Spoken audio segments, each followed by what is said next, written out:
Barry, when Pete gets here, why don't you let me handle it? No, I'd better do it. My new analyst said that I've got to work out my own problems, and I might as well start now. Your new analyst? What happened to your old analyst? Oh, he and I never really had any rapport. He said I made him nervous. I see. Look, I think I better do the talking. No, it's my job. I'll do it. Good morning, Mr. Kaufman. Barry, you wanted to see me? Mr. Wisegarden would like to speak to you. Maybe you'd better do it. Pete, Barry teaches history in one of our adult education classes a couple of nights a week. He needs someone to take over his classes for him. But my new analyst said that the double responsibility of teaching both night and day classes is too much for me. So I suggested you because of your well-known love of teaching and your dedication to the high educational standards of Walt Whitman High School. And because you've just suffered a tragedy that is the worst thing that can happen to a teacher. What's that? A ring job. A what? My car needs a ring job. Okay, I'll take it. I could use the money. Well, wait a minute. No, we don't want you to just take it because you need the money. Think of it this way. You'll be teaching adults who really want to learn. Like I said, I'll take the job. I mean, it's really rewarding, Pete. Those people aren't like the kids we teach in the daytime. They're really receptive to what we have to offer. I'll take the job. Well, we don't want you to just take it because we're pressuring you either. Oh, you're not pressuring me. My garage is. Can I have the job? Why should I be so upset? Monday and Wednesday nights, you take an extension course at the university. On Friday nights, you play basketball. And now on your 2 free nights, you're going to be teaching a class. I mean, any girl would just flip to have a boyfriend she can see at lunch. That reminds me. I won't be able to have lunch with you tomorrow. When do you start? Tonight? That means we won't be able to see that movie again, huh? That's right. Class won't be over until 10. By the time I see that movie with you, it'll be on TV. Unless they've got an X-rated channel. I'll tell you what, you go to the movie and I'll meet you afterwards for coffee. Terrific!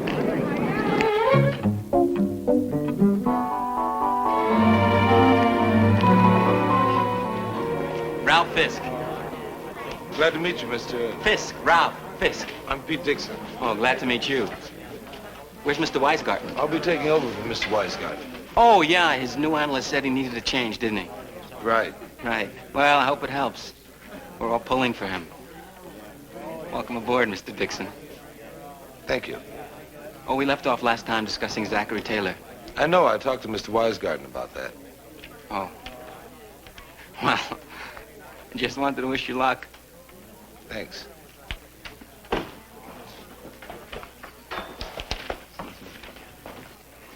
Hi. Hi. Did you read the assignment? Yeah. What did you think of Taylor's decision? When I first Frank. How'd you do? Okay, Ted. How's the bowling? Hey, had a 564 series last night. I had a 548.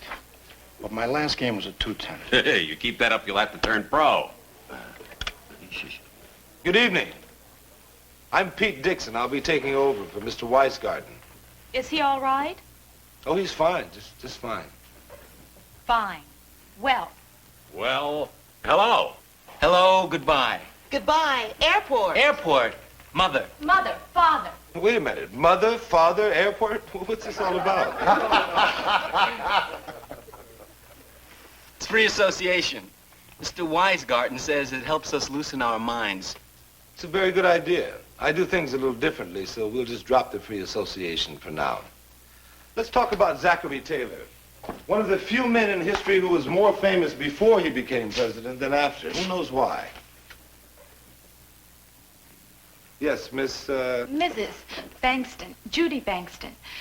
He was a big general during the Mexican War. Right. Who can add to that? Ralph? Well, one of the most interesting things about Taylor was that he really didn't like politics. As a matter of fact, very few people realized that before he became a presidential candidate himself, he never even voted. Very good. Okay, we got a famous general who became president. Who knows how many generals became presidents?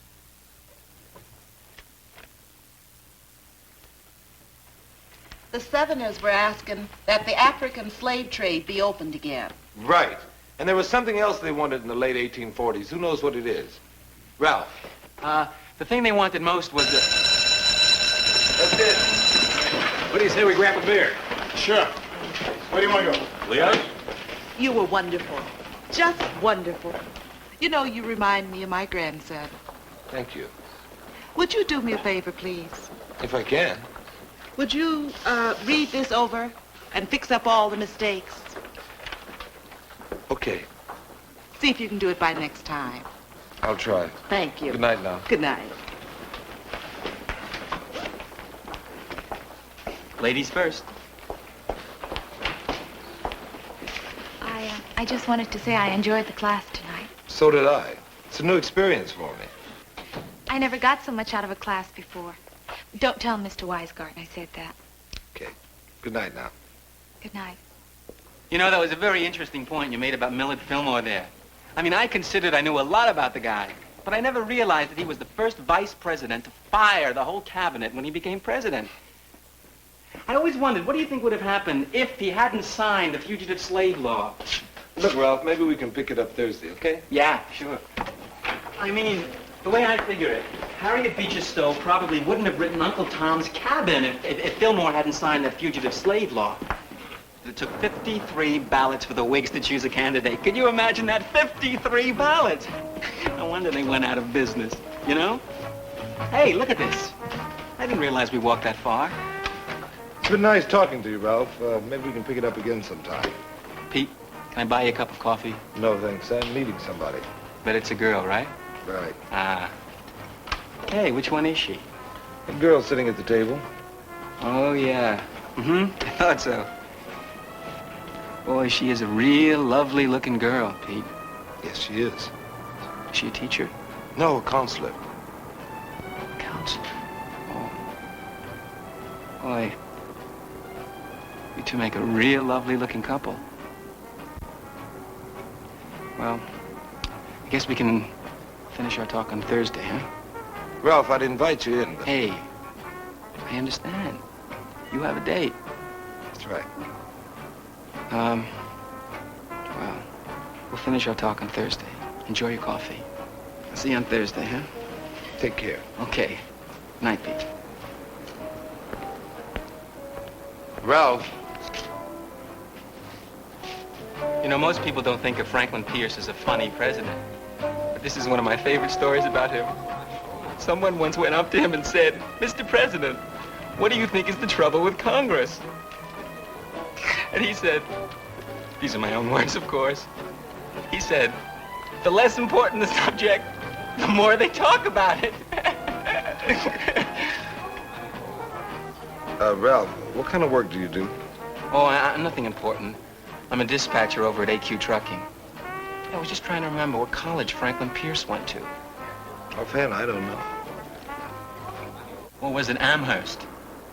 Boy, isn't it funny how you can know something as well as your own name and then just forget it?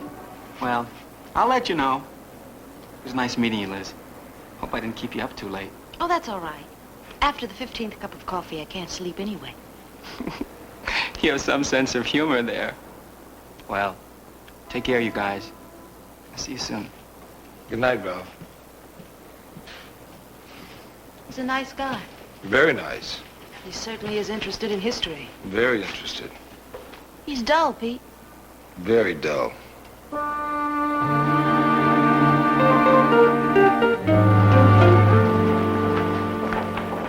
I help you? You're Mr. Kaufman, aren't you? Yes? Yes, I thought so. I've seen you from a distance, but I've never seen you up close. Fisk is my name, Ralph Fisk. Fisk, you a parent of one of the students? Oh, I'm a student. You're a student? Yeah, I guess you thought I meant a day student. I go to school at night. I've been going here for 6 or 7 years. That's how come I know you. 7 years? Well, I graduated when I was a kid. Now I take classes just for fun, especially history. I am what you would call a history nut. Well, have you ever considered college, Mr. Fisk? Oh, no. I never thought I could make it in college. I see. Well, what can I do for you? I really came to see Mr. Dixon. Boy, he is some history teacher. Find him in room 222. No, he's not there. I've already looked, but it's empty. Oh, well, maybe he's got a free period right now. If you'd like to wait in the administration office, you're very Maybe welcome. he's with Liz. Boy, Liz and Pete make a really great couple, don't they? Mr. Fisk, excuse me, I'm a little busy right now. Oh, yeah, sure. Ready for lunch? Alone? Just you and me. Hamburgers instead of the cafeteria. Put it that way, you make hamburgers sound like filet mignon. Oh, honey, about last night. I'm sorry, but what could I do? You just tagged along.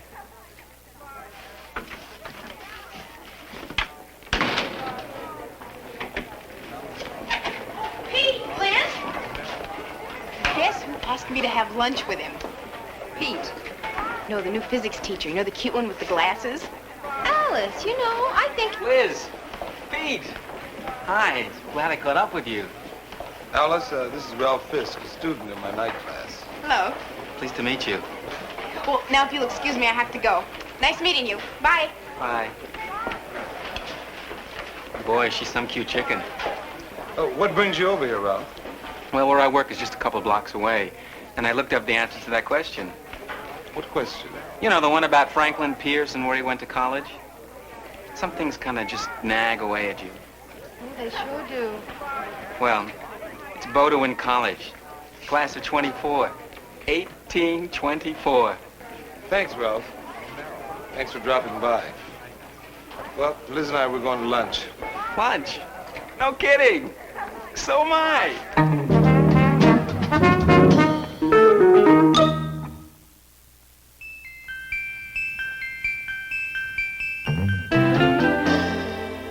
The South was very interested in something the United States wanted to purchase in the 1840s. What was it? Judy. Cuba.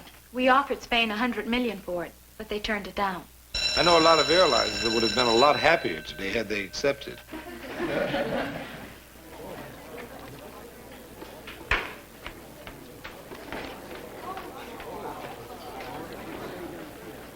Hi.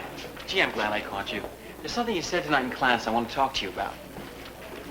For instance, very few people realize that bathtubs in Philadelphia in 1836 were illegal. Look, Ralph, tonight, if you don't mind. Oh, wow. Hey, thanks, Pete. For what? You know.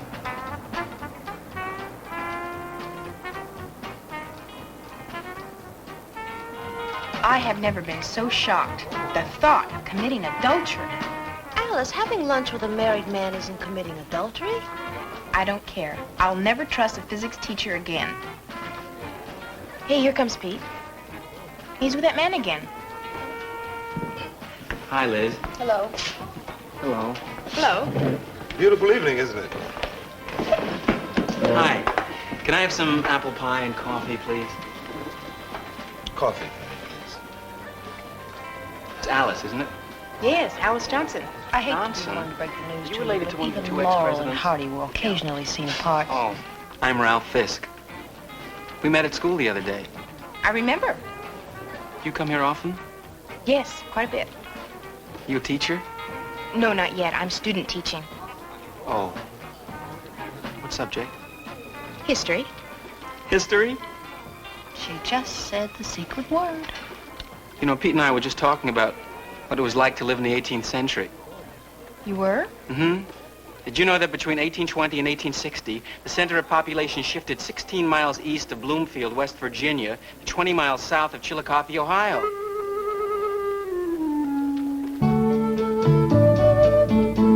I just know he's going to ask me for a date. Now, what am I going to say if he calls? What do you want to say? Well, I want to say no, but in a wonderful way. Why don't you just make up a good excuse? I'm not very good at that, especially when the guy isn't a winner.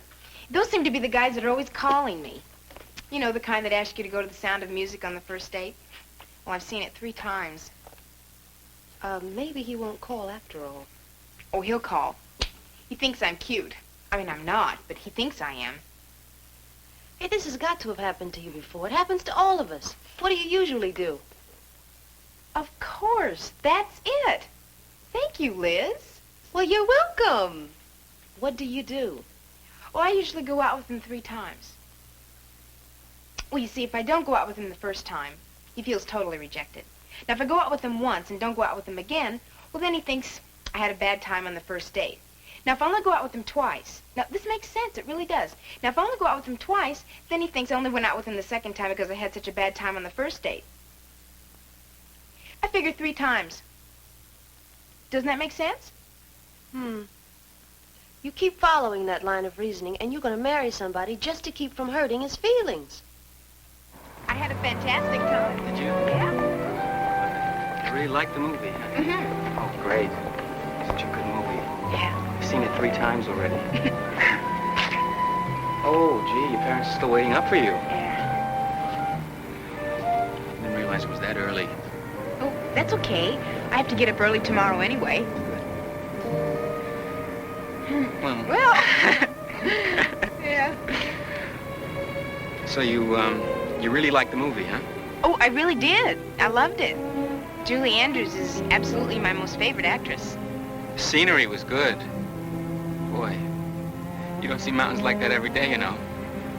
Those are really great mountains. And the music. It was a wonderful movie. Well, they did take some historical liberties, you know. That's true. Not too many people sang their way through World War II. I mean, I know the Germans actually did occupy Austria during those years, but there were several very prominent German officers they didn't even begin to deal with. First, there was General von... I'll see you again real soon, okay? When?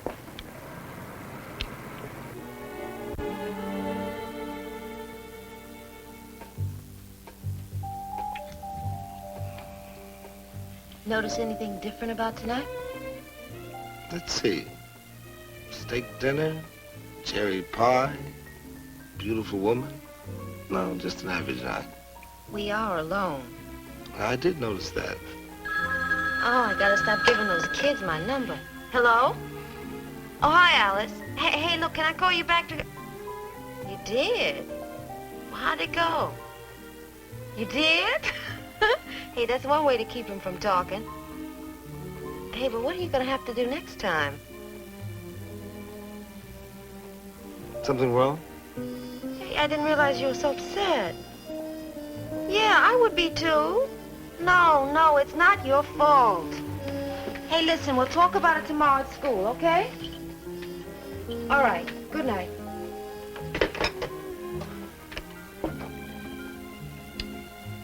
Well, you want to talk about it, or you just want to stand there practicing your evil eye? That was Alice. She just got back from a date with your friend Ralph. What else did I do? It's what you didn't do.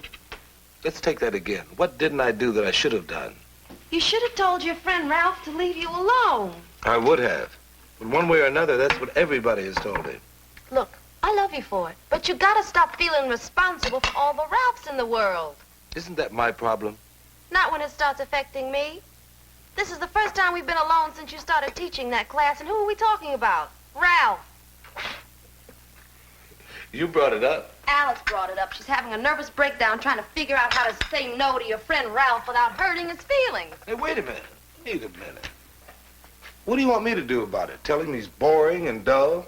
You want Ralph around for the rest of your life? Of course not. Then, honey, you're not helping that guy. Because sooner or later, you're going to have to walk away. And when you do, it's going to be the biggest fall he's ever had.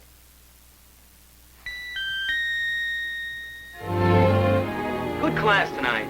Of course, Buchanan was the only president who was never married, but did you know that he was engaged to a rich girl? And her parents made her call it off because they thought he was a fortune hunter. Hey, Pete, aren't we going for coffee tonight? Why don't we sit in the car and talk for a minute, okay, Ralph? Sure, Pete. Buchanan said he would never be happy again after he met that girl and broke up with her. Well, I wonder. Ralph, can I say something? Sure. Anything. Go ahead. It's important. Hey, feel free to say anything. I mean, I consider you a good friend. Can't say that about too many people. Why do you think that is? What? That I don't consider too many people my friend? That's right. Why? I don't know. I guess most people aren't interested in the same things I am. I guess We don't have things in common, like you and me. What do we have in common, Ralph? You know, history. What else? You've talked a long time now. What do you really know about me? I know you're a good guy. Have you ever wondered how I feel about anything? Or for that matter, ever given me a chance to say anything? Hey, Pete, let's go out for coffee now. Just a minute. A pause in the conversation is not a personal sin. Tell me how you feel about what I just said. Why can't you do that, Ralph? Try talking with people instead of at them. I do talk to people. I mean, I try to talk.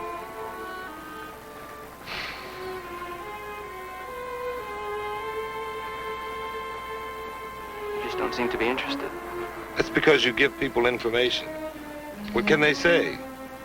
That's an interesting fact, Ralph. What about when I talk history to you? That doesn't bore you, does it? I'm more than just a history teacher. I'm a human being. I have other interests. Show some interest in people, Ralph. Maybe they'll show some interest in you. Thanks, Pete. I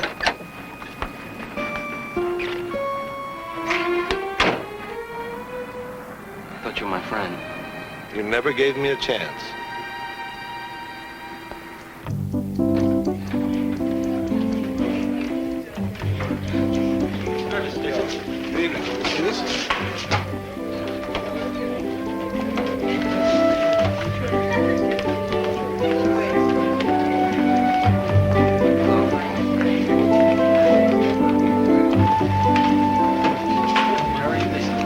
Hi, Frank. Oh, hi. Hey, did you read the assignment? No, I didn't have time. Oh. Frank, how's your bowling coming along?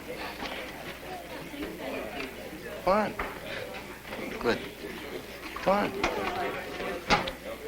You bowl? Oh, yeah. Did you know that in the White House they have a bowling alley? And the first time it was used... I'm not very good at bowling. But I understand that you're great. I'll talk to you after class. Okay. Terrific.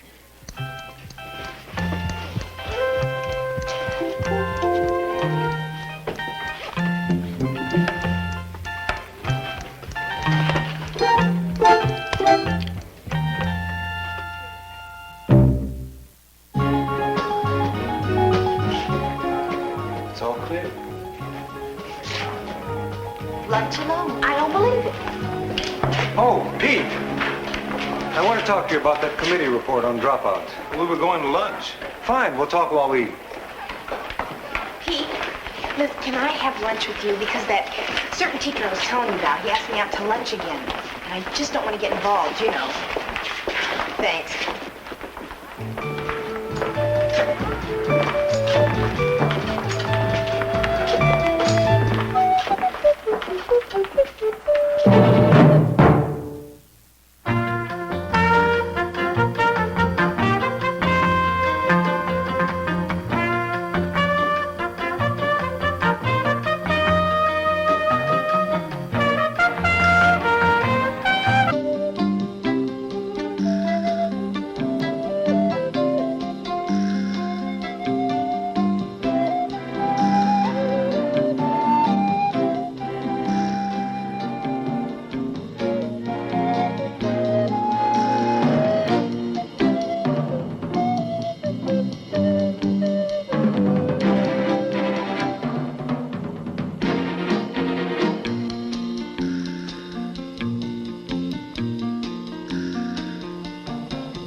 point. Black people, because they didn't have a chance to learn, a chance to make something of themselves, were not ready to be free. That's crazy. When you're born, you're ready to be free. Well, most black people didn't want to be free. They felt much better off on the plantations. Just listen at you running down the whole black race. That's not true. What do you know about black people? And what do you know about the Civil War? You just some fat-mouthed chicken. I can dig it. Hold it. We'll leave the name-calling to the politicians. You are so emotionally hung up on some nutty ideology. Anything that's not doctrinaire. Translate that. What is that? All right, hold it. Now, Esther brought in a well-documented paper on what might have happened if we had been able to avoid the Civil War. And I think it's something to be considered. Maybe the country would have been better off. She'd be better off. How about me? Oh, you might have been better off, too. That's my whole point. And that's the possibility we're discussing. If she owned me outright, I'd be scraping the grease off her driveway right now. Jason, slavery was not a viable institution. That's the whole point this study makes. And just what does viable mean?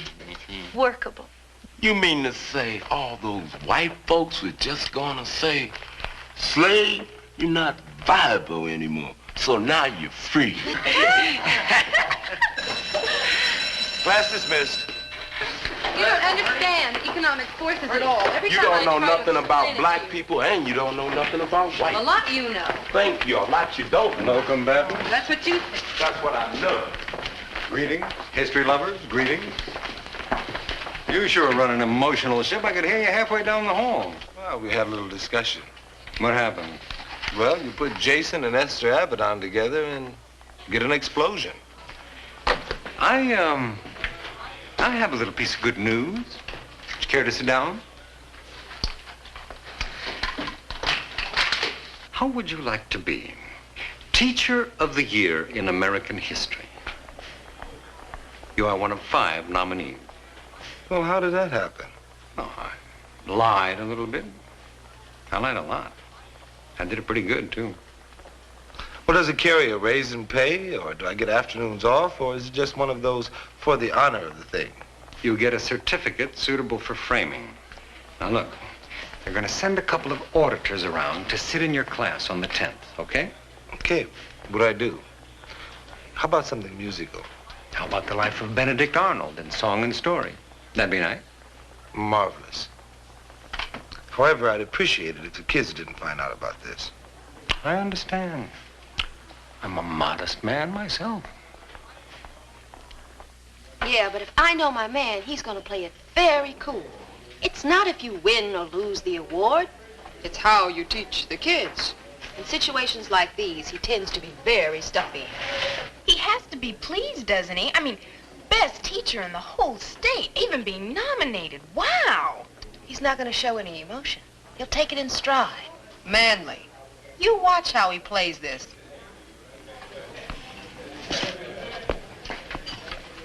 Hi, Teach.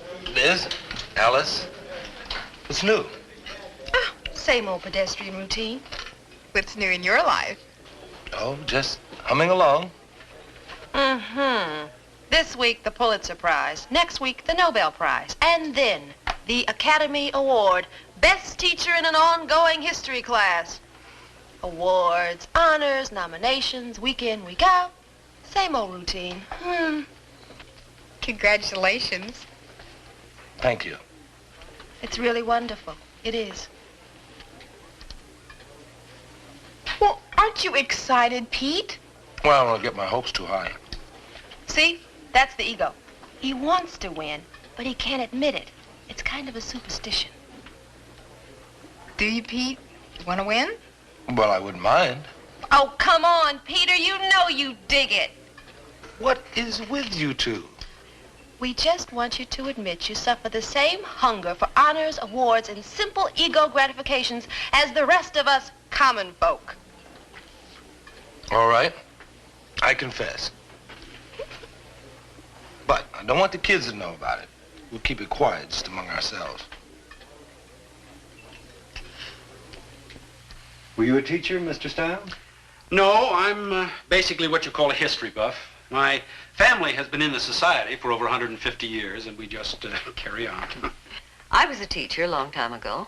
Oh, really? Does visiting the classrooms, talking to the nominees, make you itch to get back to teaching? Oh, no, Mr. Goldman. Believe me. What will be the subject of your lecture, Mr. Dixon? Well, it isn't actually a lecture. It's more of a open discussion. Oh. Well, as long as it doesn't get out of hand. You know, more of Mr. Dixon's students want to be teachers than any other class. Oh, very impressive. Well, what will be the subject of your discussion then, Mr. Dixon? Well, this project is actually called Abraham Lincoln in Depth. Lincoln? Well, that couldn't be better, Mr. Dixon. That couldn't be better at all. No, I've always felt that the more you get to know about Lincoln, the more you get to know about America. He epitomizes for me the American ethic. He's the marrow of our basic national philosophy. And we can all rally around him. No one can really object to Abraham Lincoln.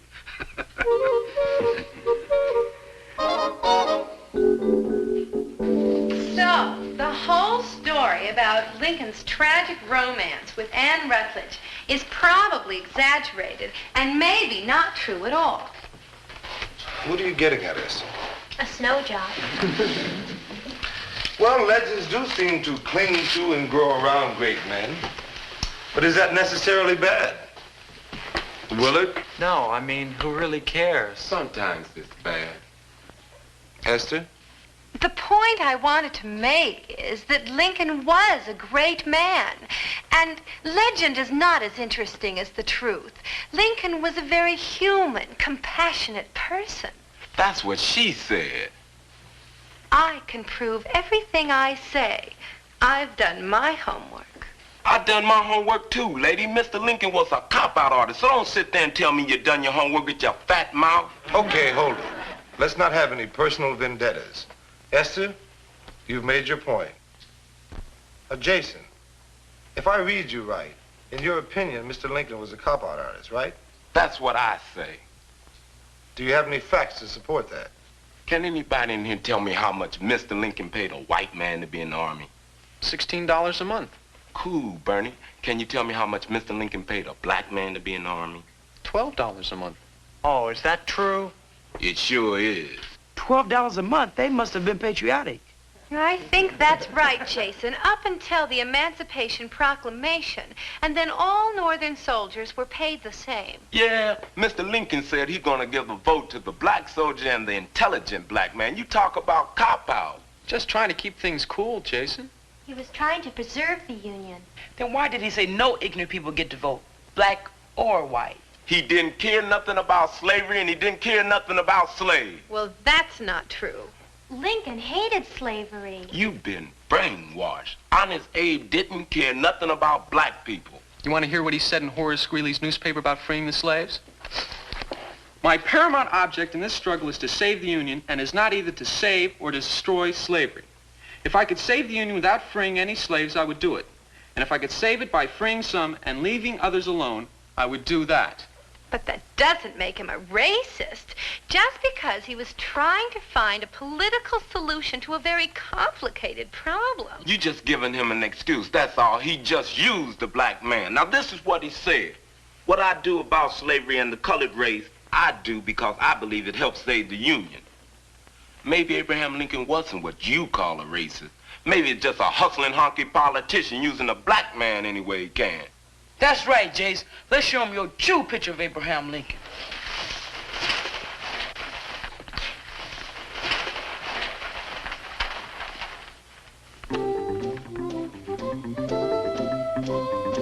Mr. Dixon!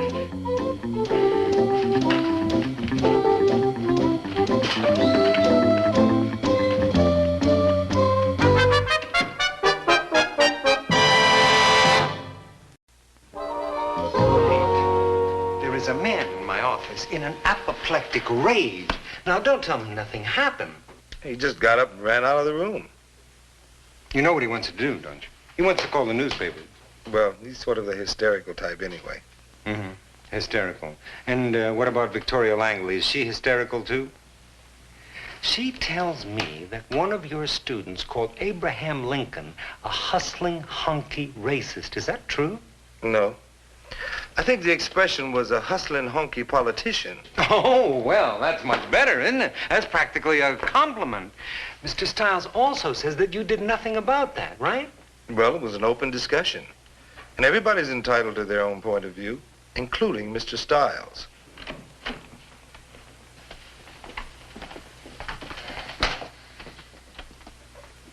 What happened? Nothing serious. No, nothing serious. One of Pete's students called Abraham Lincoln dirty names while the judges were in the room. Mr. Stiles is about to choke.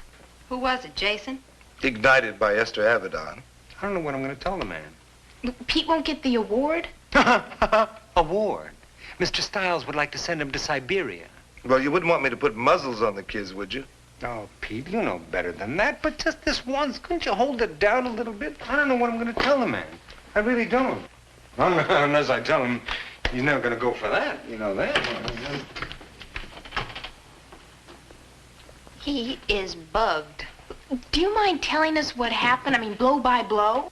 Yes, I do mind. All right, I only asked. Oh, come on, I'll buy you a glass of milk. It cools the ulcer.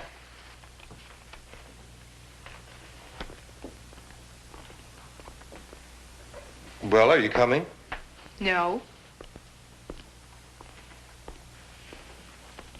I'm going to look at the exhibits. Alice. I'll tell you about it later, okay? Okay.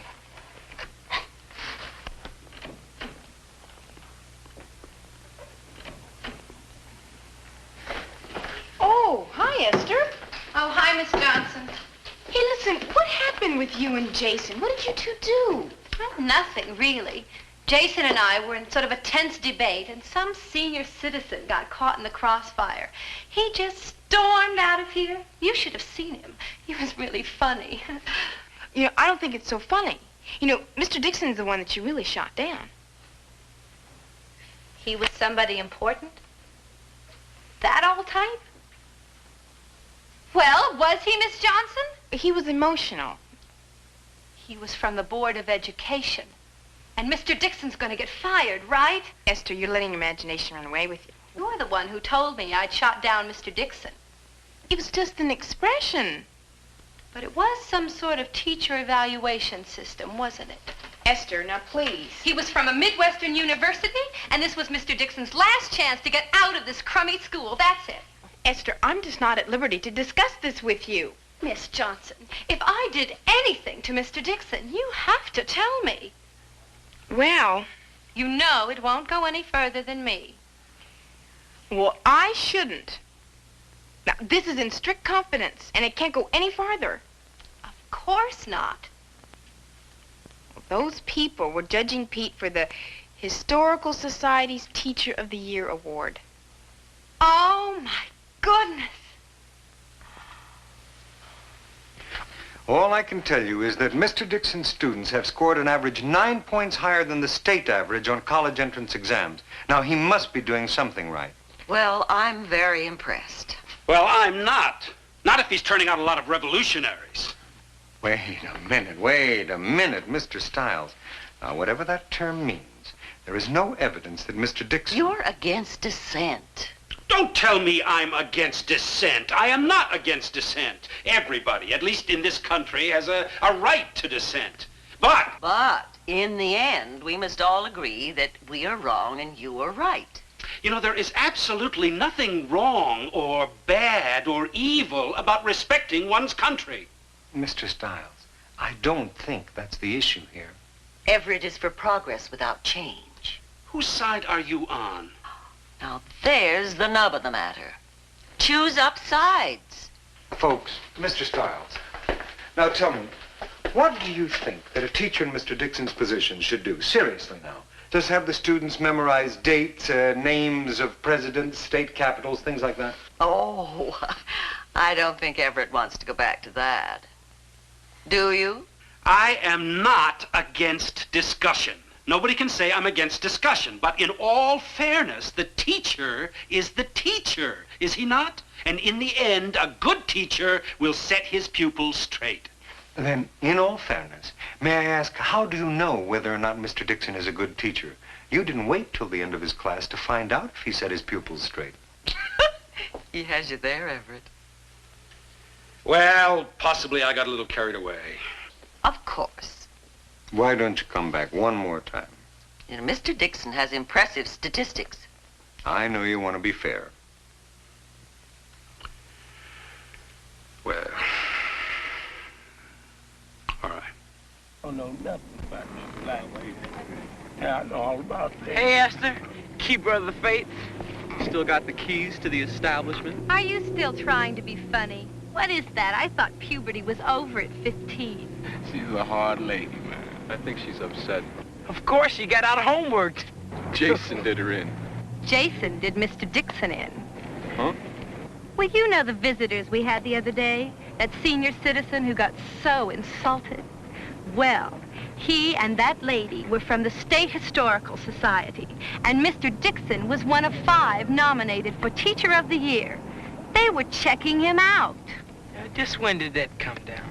Well, I wormed it out of Miss Johnson. Mr. Dixon really could have done that. Well, are you sure about this? You anarchist, you shot him down. Shoot. Next time, use your collective head. They may be back. We're coming back? Well, I heard they might. But if anything happens, I'll let you know. Hey, you always make my day. A bronze-length man, his suit of ancient black, a famous high-top hat, and plain worn shawl makes him the quaint great figure that men love. The prairie lawyer, master of us all. That's from Vachel Lindsay's poem, Abraham Lincoln Walks at Midnight. Thank you, Helen. Well, that's a little better. Mr. Lincoln was a man whose whole philosophy was influenced by his sense of humor. In 1864, when the election returns were coming in, Mr. Lincoln would always read from a book by his favorite humorist, Carlton V. Nasby. And this was Lincoln's way of relieving the strain on his mind. Anyhow, Lincoln had a great sense of humor. Thank you, Richie. Very good research. And just like someone said, freedom is indivisible. Real compassion is also indivisible. Lincoln's sympathy for the Union soldiers, for the defeated South, and the brave Confederate soldiers was all one with his compassion for the enslaved and victimized blacks. Mr. Dixon, I don't like to interrupt, but I just wanted to say to that young lady that, well, I have never heard Mr. Lincoln's humanity summarized any better than that. Thank you.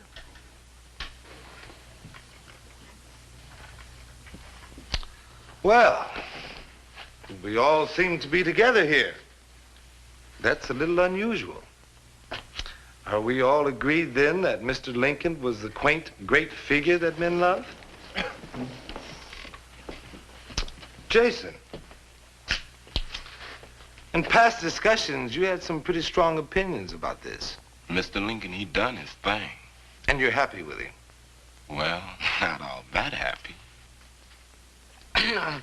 We were talking the other day, and it's just like you always say, Mr. Dixon. There is a difference between personal choices and political choices. How does that apply here? Helen? Like a border state. If Lincoln was going to keep Missouri, Kentucky, and Maryland on his side and preserve the Union then, well, you know. He would have to take a weaker position. A weaker position that he felt about slavery personally.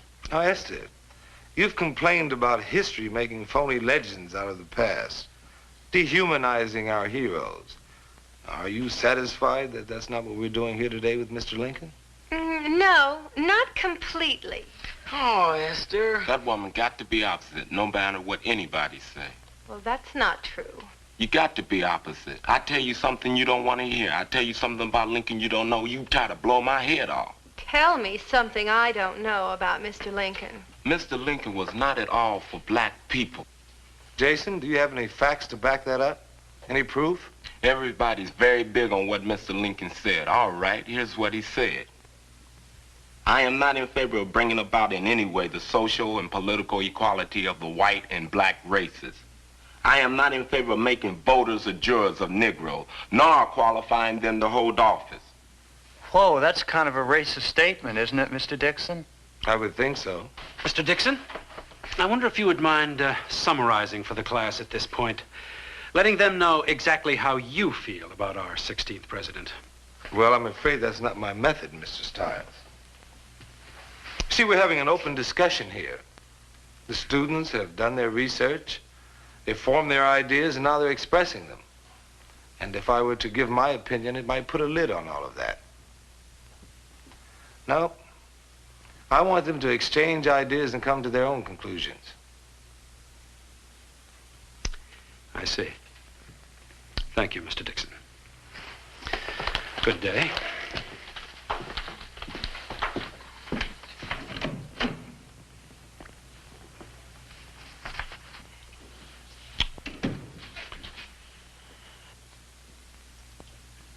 Jason, that's very interesting. When did Mr. Lincoln say that?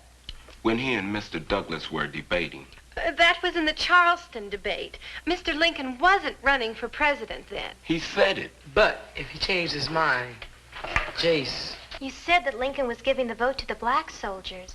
You said so yourself. Man changes, true. People have to grow. My opinions have changed radically in the last 2 years. Some of you feel that the good Lincoln did made him a great man. There are others here who feel that the bad was far too serious for him to be considered great. Well, if a man is great, his reputation should be able to stand up to that challenge. However, the most important thing is that you keep questioning, that you accept nothing at face value, examine everything with an open mind, and not be afraid of the truth.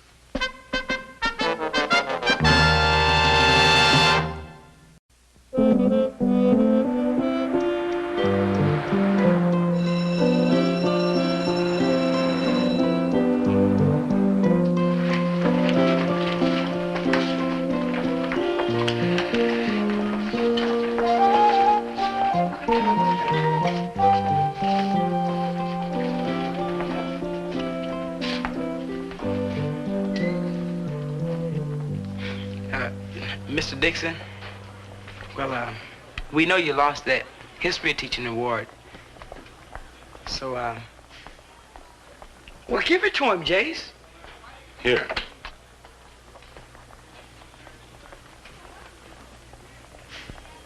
Open it.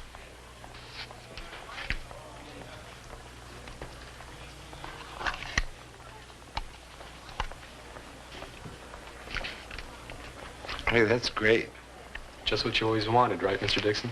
As a matter of fact, it is. Just a little prize. For being the best history teacher we know. Thank you. We better get to our next class. Right, yeah. Okay. Bye. See you later, Mr. Dixon. I thought you were going to get him a bronze statue. I decided it was You too square. decided. Who are you? Man, we all put money into it. At least you could have gift wrapped it. I'll gift wrap you if you don't cool it.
Another pebble? Yeah.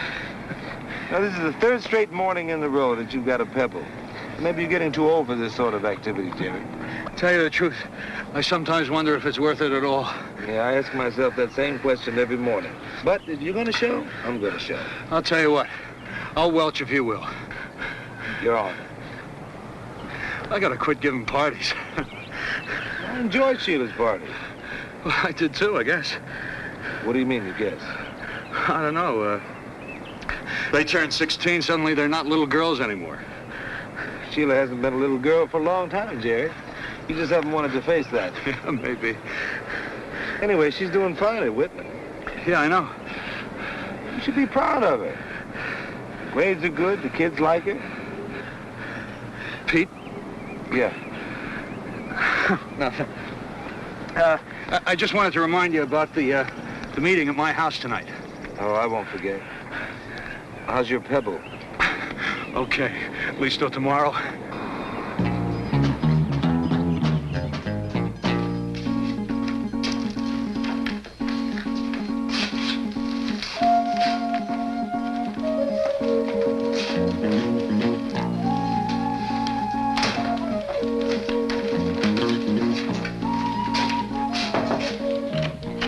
Good morning. Good morning. I see I've been elected to the Charities Committee again. Oh, yeah. Exciting, isn't it? I figured since you volunteered last year, I'd just save you the trouble. It's all right, isn't it? Why not? They're already conditioned to me. When I walk in, they'll reach right in their pockets and just... Pete, let me ask you something. Sheila Colby's father is a friend of yours, isn't he? Yes, he is. Has he said anything to you about her going to private school? Sheila, no. I got a request for a transcript of her grades from Magdalene. I see Jerry every morning. He never mentioned Magdalene. Suppose this is one of our little runaways? Oh, Jerry, no. Well, you know, integrated schools still do make a lot of parents nervous. Well, Jerry's straight. Besides, his son Rick has been here at Whitman for 3 years. Yeah. Well, just wondering. You know the man better than I do. That's funny. Jerry never mentioned Magdalene. Oh, well, I'll ask him about it tonight. See you.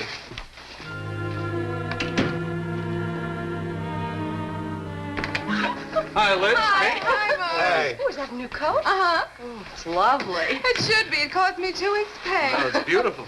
And so's the rest of the outfit. Thank you. I like that myself. Come on in. Hello, Elaine. Hey, Al, how are Hi, you? Paula. How you doing? Hello. Good. Hi. Joe, how are you? Well, Hi. who's drinking what, or should we get down to the business of the evening? Well, I'd just as soon get started. I got some good news for you. The city council has okayed our request to lease the Blue Mountain area. Well, that's terrific. It's great. Now we can take on twice as many kids. Right. What kind of arrangements do we have to make with them? Good evening. Come in, Miss Colby. How you doing, Miss Colby? Okay.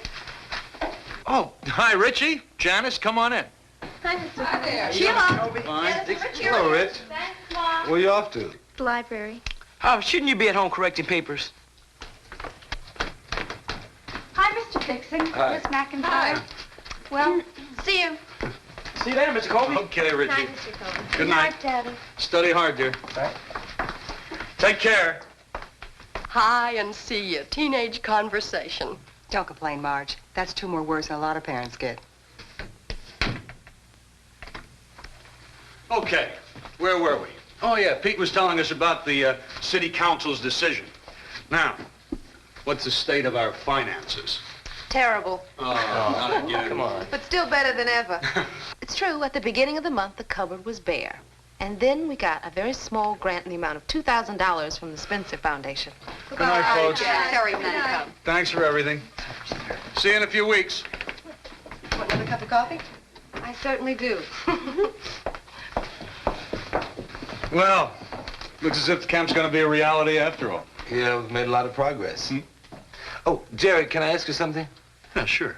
Are you thinking about sending Sheila to a private school? Huh? Well, we had a request for records from Magdalene. Oh, boy. They don't waste any time, do they? Well, we're sort of considering it. We spoke to them last week.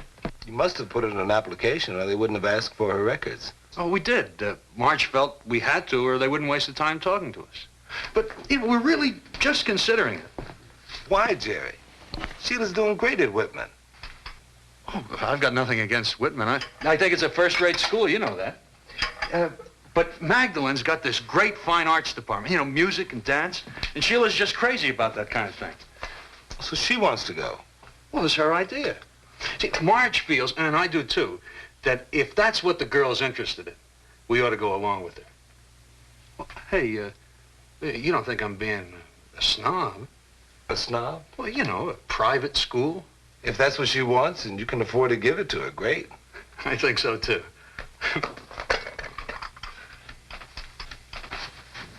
Music and dance, huh? The finer things of life. What's so suspicious about that? Nothing, except that Sheila's got 2 left feet. Well, maybe it's the music she's interested in. You know, Magdalene does have a special music department. You think Jerry's lying? If a lie's not telling the complete truth, yeah, I think he's lying. Well, why does he let Rick go to Whitman? I really don't know. Ask him. And he's let Sheila go there until now. I think Sheila sneaked up on him and started to become a woman. That's when Daddy's getting nervous, Pete. You don't like Jerry, do you? Not exactly. But that's not why I think something smells bad. You do like him, huh? Yeah? Maybe that's why you can't admit what you really know. I think Jerry's good people, so I gotta be sure. Well, you're not going to get the truth from Jerry. He hasn't even admitted it to himself.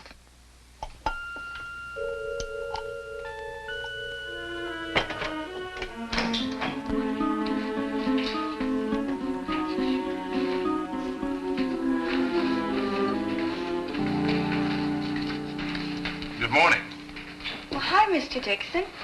How was the meeting? Oh, just fine. I understand you're doing very good work on the Freshman Service Club. Recording secretary. No big deal. Big enough. Which way you going? Miss Thompson's class. Sheila, I understand that you're thinking about transferring to Magdalene. Did Daddy tell you? He mentioned it. Are you going to do it? Oh, yes, I think so. I'll really miss everyone here, but Magdalene's a marvelous school. The girls aren't stuck up or anything, and the teachers are so friendly. Do you know any of them? No, I don't. You're interested in music, right? Oh, yes, I am. I'm very interested. I just haven't had time to do anything about it here. When Daddy suggested I transfer to Magdalene, I jumped at the chance. It's so sweet of him, offering to pay all that tuition just so I can study music. Don't you think so? You really love your father, don't you? Yes, I do. Well, you better go on in. You'll be late for class.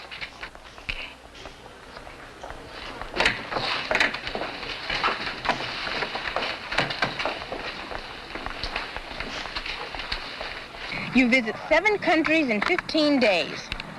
England, France, Holland, Belgium, Switzerland.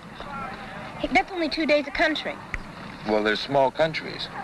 You think it's too fast? You might be a little out of breath. Yeah, but I'd have so many memories. If I only had the time to write them down. Oh, look, here's another one. Now, this one moves a little slower. Oh, but you have to buy your own lunches. Say, isn't Sheila transferring? Yeah, her old man's pushing the panic button. What do you mean? What do you think she mean? You born yesterday? Paris, London, and the Riviera. Look, they call it the Swinging Singles Tour. Why do they use distasteful names like that? Say, where's she going, to Magdalene? Yeah. It's not even accurate. I mean, who swings in churches, cathedrals, and museums? Sheila did say she digs the music department. Oh, man, everybody knows we got one of the best music departments in the city, right here at Whitman. What else can she say? It's not her fault. Her dad's pulling her around. Well, I can't say I blame him. There are some people who really bring your standards down. Don't point at me. I don't think it's so funny. I think it's bad news. Well, it's a toss-up. between the fine arts tour and the nightclub tour. Then on the other hand, there's always Switzerland by bike. I think that's a good one to take after the gourmet tour. Yeah?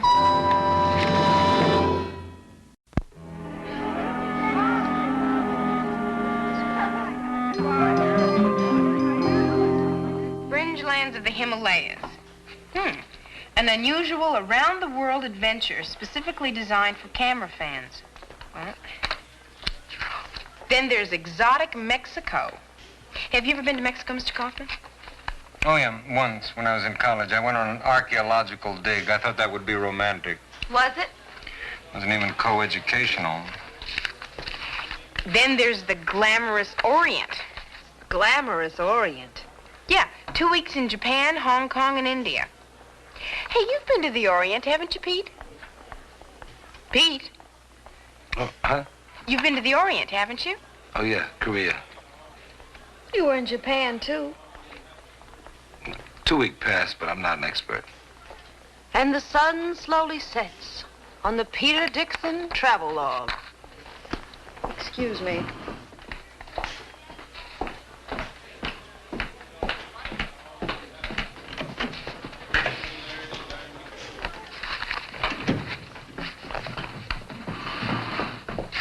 Alice.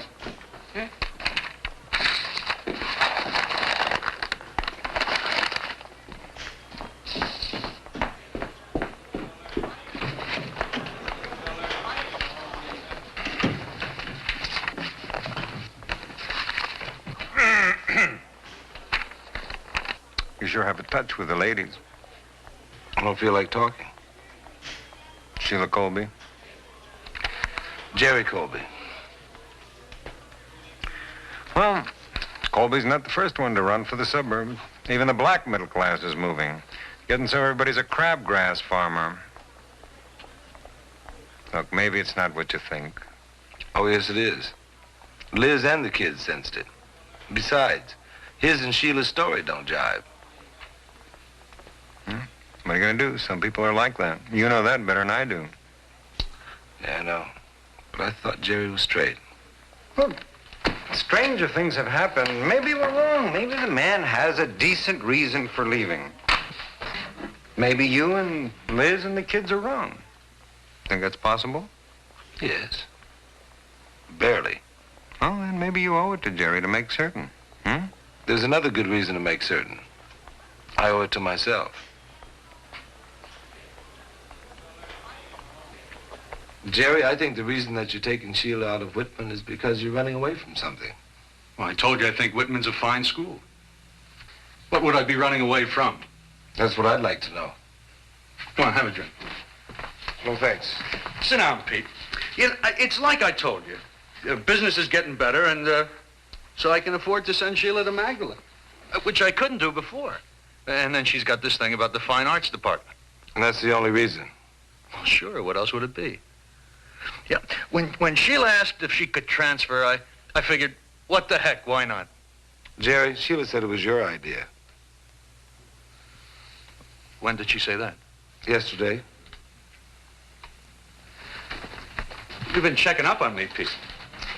Yes, I have. I thought we were supposed to be friends. That's why I've been doing it. You know me, Pete. I've always been on the right side, haven't I? That isn't the question, Jerry. The question is, why are you taking Sheila out of Whitman? Look, Pete, a father's got to make certain decisions, you know. Sheila's, she's just a kid. When she gets older, she can... Well, it's not as simple as that.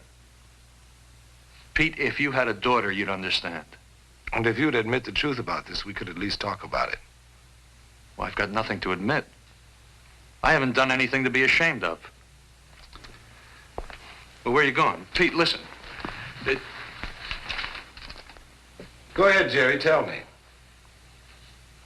Tell me that the reason you're taking Sheila out of Whitman is that you don't want her mixing with non-white boys. Oh, hi, Mr. Dixon. I didn't know that you... Mr. Dixon, what's wrong? Your father and I had a little, disagreement.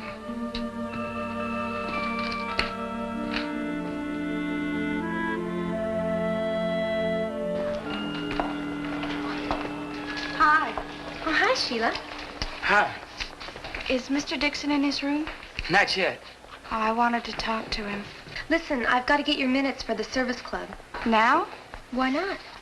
I don't know. I won't be leaving for a couple of weeks. Well, there's no point in putting it off. Have you got any ideas for someone to replace you? No. No, I haven't. I haven't even thought about it. Well, will you try to come up with someone? Okay, if you like. I guess everyone thinks I'm kind of deserting, huh? Why would people think that? Well, we've really been considering Magdalen for a long time. It's a good school. Look, Sheila, you don't owe us any explanations. Look, see you later. I better get going, too. Don't forget those minutes. Okay, Janice.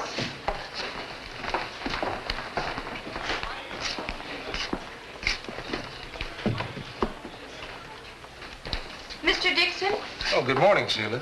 can I talk to you a minute? Sure. Well, I'm sorry I lied to you, that's all. Oh, you didn't want to nail your father. But I really hated lying about it. I don't want to go to Magdalen. Honestly, I hate the whole idea. I think I understand. I like it here. I never wanted to transfer. I'm just doing it to please my father. Mr. Dixon, what should I do? I don't think I can advise you on that, Sheila. I'd be way out of line. I don't know what to do. Daddy means well. He just doesn't understand. He's afraid of things. I know. My mother tries to talk to him, but it doesn't do any good. Would you talk to him, Mr. Dixon? I know you're angry at him, but he really respects you. Sheila, I've spoken to your father. But he's so uptight and defensive that I just couldn't get through to him. Well, guess it's all over then. I'm finished at Whitman. Well, why should I talk to him? Because he respects me? I guess he does in his way. Well, I don't want that kind of respect. Ow. Pete, your feelings don't come first here. You're a teacher, and one of your students needs your help. There's nothing in the rule book that says that I have to step into family problems. In this case, the book doesn't apply. It is none of my business. When did that ever stop you before? What makes you so sure I can reach you? I'm not sure. I've known Jerry for 2 years, and it looks as though I haven't been able to reach him up to now. Pete, until last night, you didn't even know where Jerry Colby was at.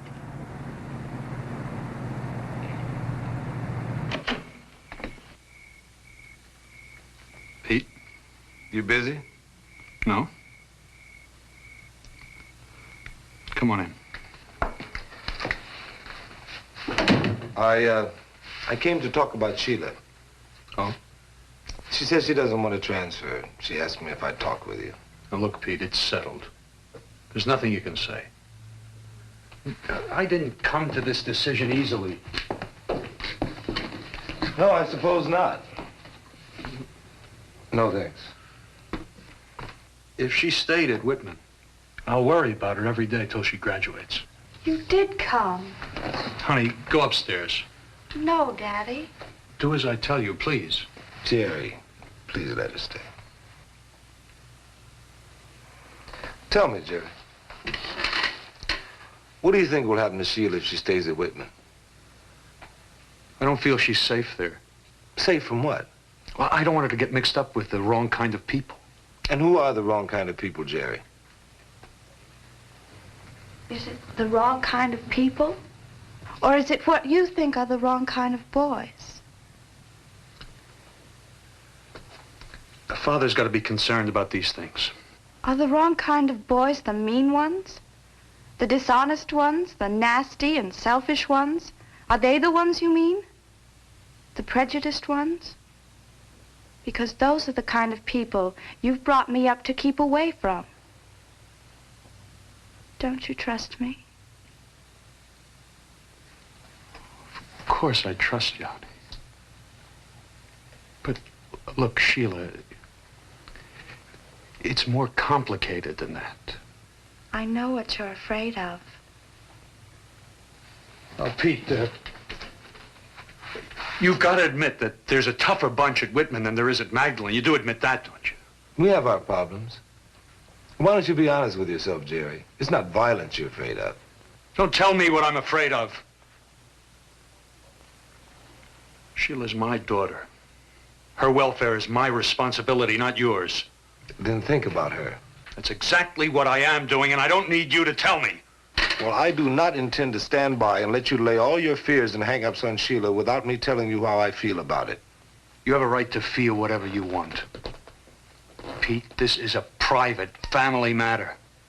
I have to prepare Sheila for life the best way I can. Well, the best way you could prepare Sheila for life is to let her stay at Whitman, where they're all different kinds of kids. Rich, poor, black, white, Oriental, Mexican, Indian, bright, dull, tough, tender, because those are the kind of people she's going to run into out in the world. Look, Jerry, we all have our prejudices, but we have no right to lay them on our children. Fine. Swell, you made your little speech, and I hope it made you feel better.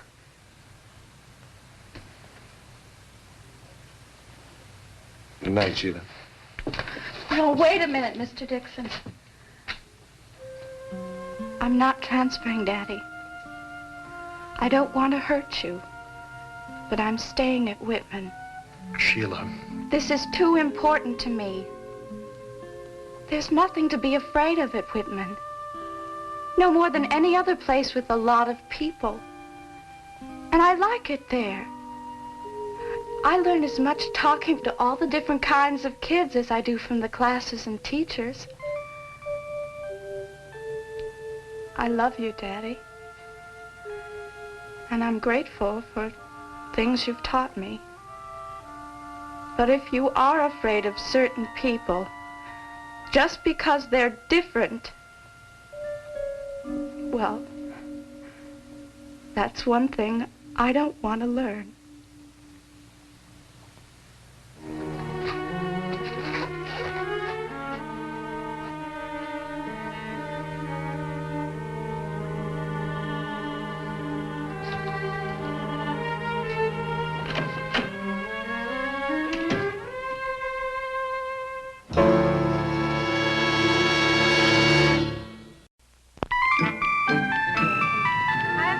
Hi, Sheila. Hey, I've got a replacement for recording secretary. Who? Me. I'm staying. Oh, Hey, That's great. Listen, there's a meeting this afternoon. Yeah, we got to figure out a way to come up with some money for next semester. Hey, what's in the sandwich? Chicken. And keep your hands off. Eat your lunch, Miss McIntyre.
was right where it was supposed to be. That's why we couldn't find it. I understand perfectly.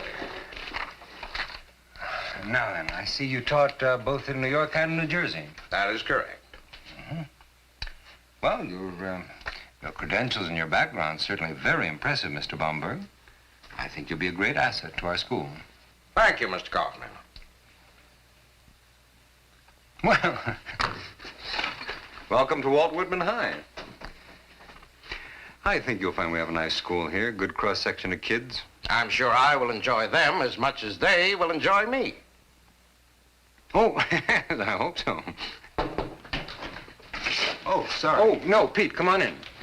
This is one of our history teachers, Pete Dixon, Louis Baumberg. Mr. Baumberg? How do you do, Mr. Dixon? Mr. Baumberg is our new transfer teacher from the East. He's going to take over some of the civics courses. Oh, yes, we've been expecting you. Well, if I can be of any help, I'd be glad to show you around the school or whatever.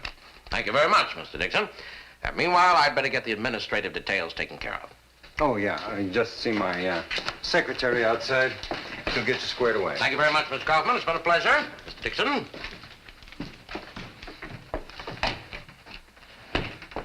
Seems like a nice fellow, doesn't he? Yes, he does. Anything strike you as a little odd about him? No, why? Does it strike you that way? Well, I don't know. I can't put my finger on it. For a minute there, we were like two ships passing in the night. Well, I guess it's natural. Being nervous, new situation. Who was nervous? That's what I can't put my finger on. I don't know if it was him or me.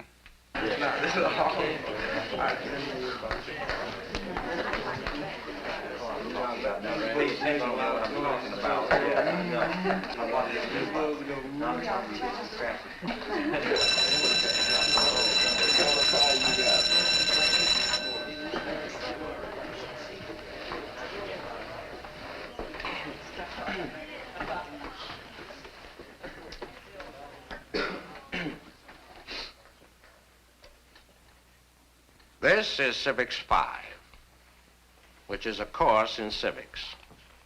Nobody will fail this course. The reason nobody will fail this course is because when I get through with you, you will all rather join the Foreign Legion than fail this course.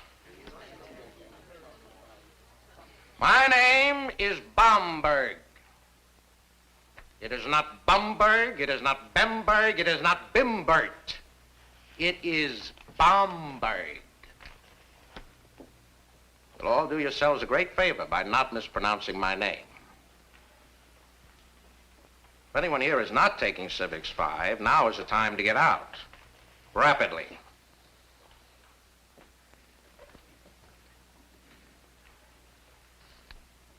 You, what is your name? Oh, Bernie. I didn't ask you to get friendly with me. That's what they called you in kindergarten. What's your last name? Miller. Miller, will you please pass out these seating cards? Print your name with ink on the top, in English. Pass them back in order, so I will know who is sitting where. If your card does not match with your seat, it of course will be very embarrassing for you. You will notice that there are little boxes on the card underneath your name. When you do not know your work, I'll put a little circle in one of the boxes. When you do not know your work again, I'll put another little circle in one of the boxes. When your card starts looking like it's got the measles, you'll be very unhappy. The reason you'll be very unhappy is because I will be very unhappy, and I do not believe in being unhappy alone. Do I make myself clear? Oh, there's that new teacher. Mr. Baumberg, would you care to join us? Why, thank you, Mr. Dixon. I'd be delighted. This is Miss Johnson of our English department and Miss McIntyre of our constant staff. Well, I'm happy to meet you both. Well, how do you like the school so far? You getting acclimated all right? Well, I tell you, Mr. Dixon, schools are schools and kids are kids all over.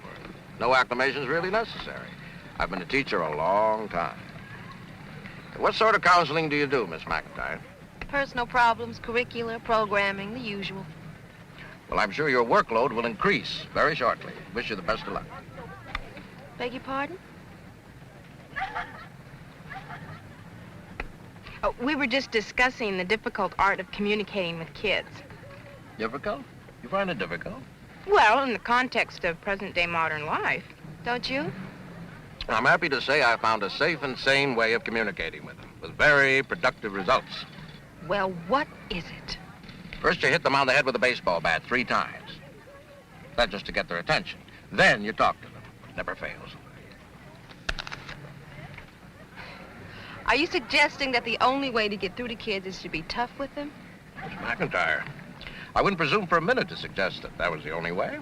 Well, that's something. You had me worried there for a minute. No, there are many, many, many other ways to communicate with kids. All wrong. Mr. Bomberg, your teaching methods interest me. With your permission, I'd like to sit in on one of your classes sometime. Oh, you'd be most welcome to sit in any time, Mr. Dixon. It would be my extreme pleasure. All right, let's do it all over again. You got all day, I got all day. Now, what are the 3 branches of the federal government? Link. The executive, the legislative, and the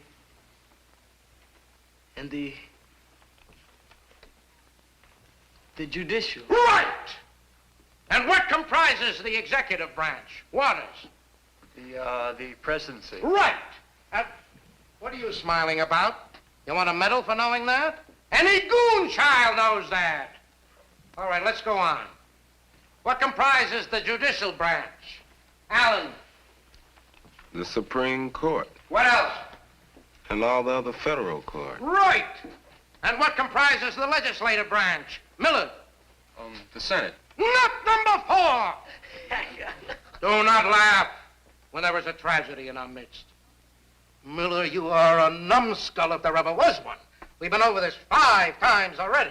But you will not be a numbskull forever, because I will help you to overcome this terrible affliction. Now, what comprises the legislative branch? The House The what? of Representatives? The what? The Congress? Are you sure? What is it again? The Congress. Are you positive? Yes. Hallelujah! You'll never forget that again as long as you live, right? No, sir. I appreciate it. You know why it's important for all you hairy people to know what you're learning here? Simple. So you can decide what to overthrow when you get to college. That Mr. Bomberg, man, he's driving us all crazy. What do you mean? Well, he's all the time ranting and raving, calling us names. Names? What kind of names? Stupid, knucklehead, nitwit. You know, he makes me very nervous. Richie, do you mean he's picking on you? No, he treats us all exactly the same. Oh. Like dogs. So can you get me out, please? Well, Richie, I'm not quite sure I understand this. I mean, every teacher has his own way of excuse me. What is this? Are you all waiting to see me? Yes, Miss McIntyre. We certainly are. Oh, they're here for the same reason I am. We all want out. All? All. Oh, no.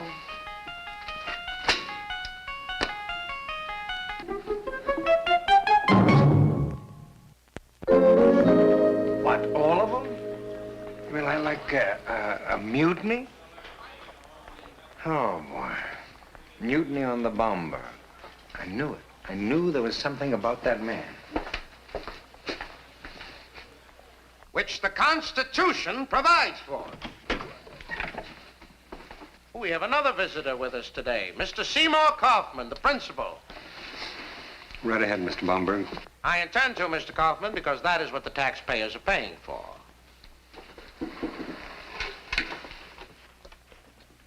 Now, before we go on, you two in the back, I want it quiet!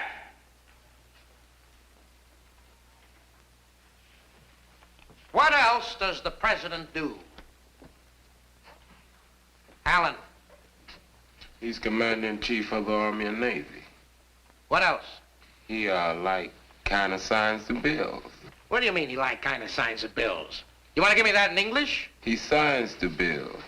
And? Or he vetoes the bills. Thank you. And if the president theoretically represents all of the people, how many people does a congressman represent according to the 1960 census? Waters. Oh, a couple of thousand. What's the matter, Waters? You don't know the answer? No, I know it. I just can't, You just can't think of it, is that it? It was in your homework for today. Where were you? I had to go to a meeting last night. I'm on the varsity W squad. You're on the varsity W squad. You must be a very important man. Would you like to join the varsity N squad, too?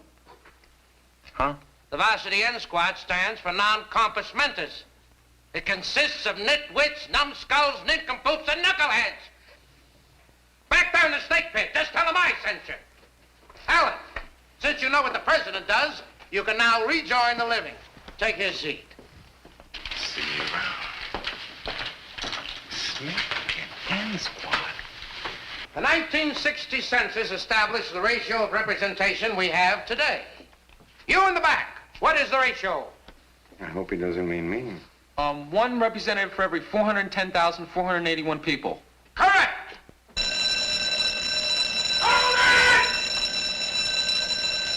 The assignment for tomorrow is chapter 6. And I'm telling you now, you better know it.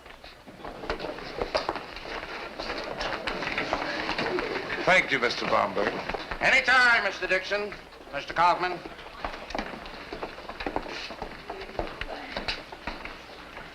Mr. Bomberg. I wonder if I might have a word with you. Well, if you wonder hard enough, Mr. Kaufman, you'll eventually find out. What can I do for you? Do you think you were a little too tough on him? Tough? Tough, yes. Too tough, no. You don't think so? Mr. Kaufman, I'm not here to reward stupidity and laziness. I'm here to shame it, in order to get rid of it. And if I'm too tough for them, then I really pity them in later life. That's all very well, but I think your old-fashioned, no-nonsense approach threw your class into a state of shock. Well, I don't feel that my job is to massage egos and soothe hurt feelings. My job is to pour a little knowledge and awareness into their heads so that it stays a while before dripping out. Mr. Bomberg, I am absolutely certain that your method works with certain students. I am equally certain that other students will be frightened, retreat, and turn right off. I know in my case, I always found it impossible to learn with your type of teacher. Mr. Kaufman, I've taught all my life. Not for money. You and I know there are better ways to turn a dollar. No. Because I like to teach kids to be smarter. It's good work, and I feel I do it well. I would not like to think of myself as obsolete. But if I am, then that's it. Is that what you've been getting at, Mr. Kaufman, that I'm obsolete? Well, I feel that your methods are a bit dated. I don't think you have to shame a child into learning. Every child knows. Some children, yes. And you always know the difference. Are you thinking of firing me? Is that what this is all about? Frankly, I'm considering it. I am what I am, Mr. Kaufman. I teach the only way I know how. All right, Mr. Bomberg. Mr. Kaufman, I would not like to think of myself as obsolete.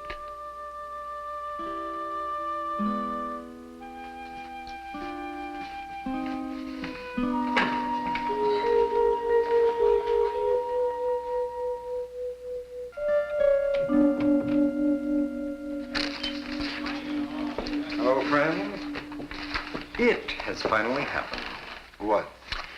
The Committee of Concerned Parents has demanded a meeting with me on the matter of one Louis Bomberg, teacher extraordinaire. Well, I'm not sorry. You don't think they're wrong, do you? No, but it's just that This is one decision I would have liked to have made myself with as little ranting and raving as possible. Well, knowing him, they'll be out for his blood. Well, wouldn't you? If your kid had been brutalized by that monster? Thank you. Wouldn't you? Well, Mr. Baumberg isn't my ideal selection for Teacher of the Year, but... Well, anyhow, as members of the teachers' organization, you're all invited to attend the execution. See you around. Let's try it by the numbers, shall we? Mr. Lewis. Yes. Mr. Kaufman. Mr. Kaufman, as chairman of this committee, I have here a full bill of particulars, which you no doubt have already examined. Now, it's all here, the whole appalling story of the insults, the intimidation, the name-calling, N Squad. It's all here. Snake Pit, all fully documented. Numbskull, Nincompoop, Nudnik. Nudnik. Incidentally, what is that? It's not good. I dare say. Well, there it is, Mr. Kaufman. And we absolutely demand that you do something about this intolerable situation. Please, ladies and gentlemen, let's hold it down, please. Now, Mr. Baumberg, would you like to say something? Yes, I would. Thank you. Mr. Kaufman, Mr. Chairman, fellow teachers, ladies and gentlemen of the committee. I've been a teacher for many years. And in all my years as a teacher, I've never in my life heard such a petty list of imbecilic complaints. If you pussyfooting parents had the slightest semblance of ordinary responsibility, then maybe my job wouldn't be made so impossible. Mr. Baumberg, please. Mr. Kaufman, are you going to take charge of this? All right, let's hold it down, ladies and gentlemen. Please, everyone. Mr. Kaufman? Mr. Dixon. Perhaps Mr. Baumberg isn't his own best defender. Perhaps. Mr. Lewis, you asked a couple of the complaining kids to wait out in the hall. I did. Why don't we call them in and hear what they have to say about this? Any light would help, Mr. Dixon. Thank you. Michael, Helen, would you come in, please?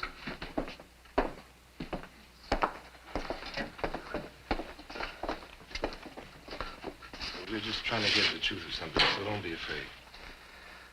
Michael, what did Mr. Baumberg do to you? Well, he called me a lame brain. He also called me a numbskull. Why did he call you those names? I don't know.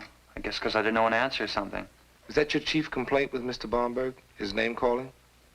Well, it's no fun to be insulted like that. You know, I don't come to school to be insulted. Of course not. Nobody does. Why do you come to school? To learn. Do you learn in Mr. Baumberg's class? Sure, you learn all right. You learn or else.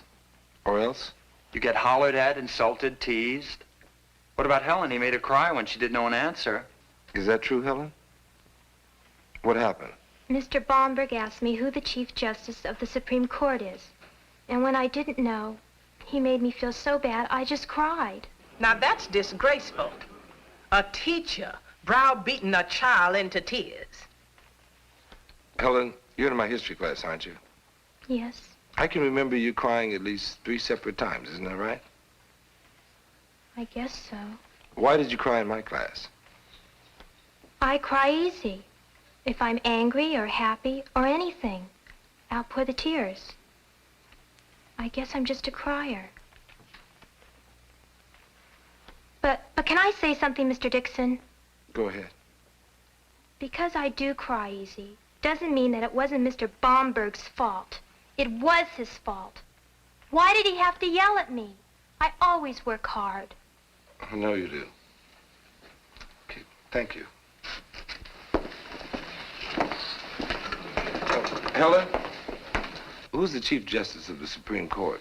Warnie Berger, nominated to the Supreme Court by President Nixon and sworn in on June 23rd, 1969. Thank you.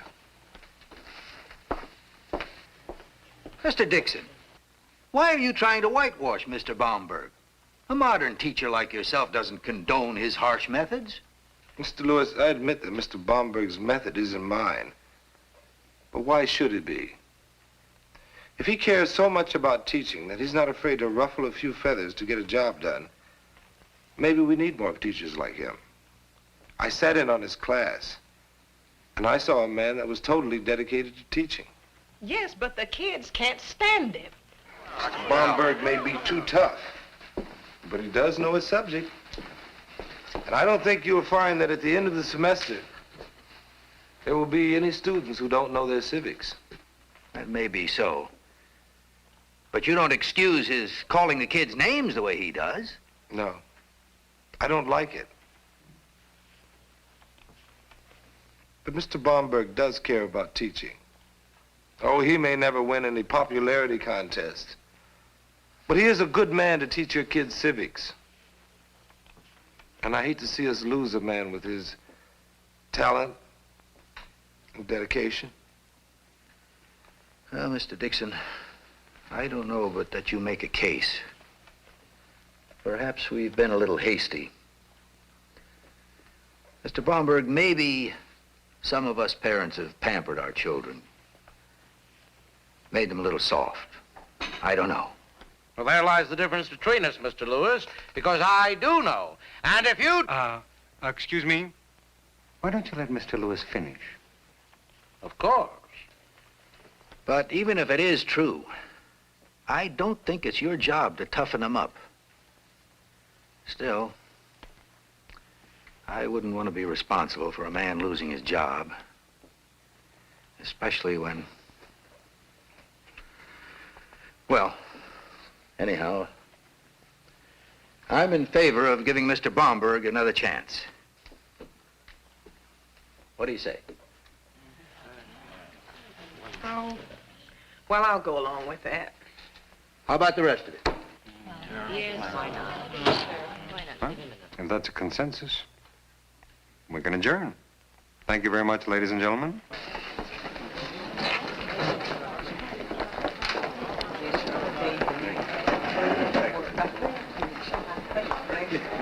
You're great, Pete. Pete? Thanks. You certainly helped me make up my mind.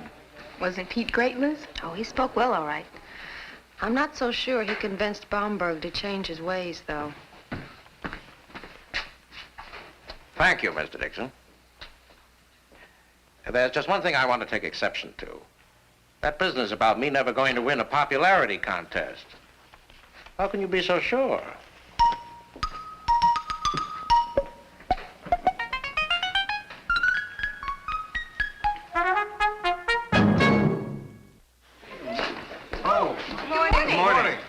I can't tell you how relieved I am over the results of last night's meeting. Now, let's hope maybe Mr. Bomberg will modify his methods a little bit. Must have had a bit Good morning, Miss Kaufman. Good morning, all. Good morning, Mr. Bomberg. So the revolution failed, huh? You're all trapped like boys and girls in a sinking ship.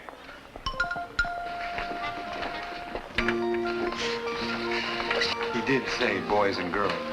That's what the man said.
is it?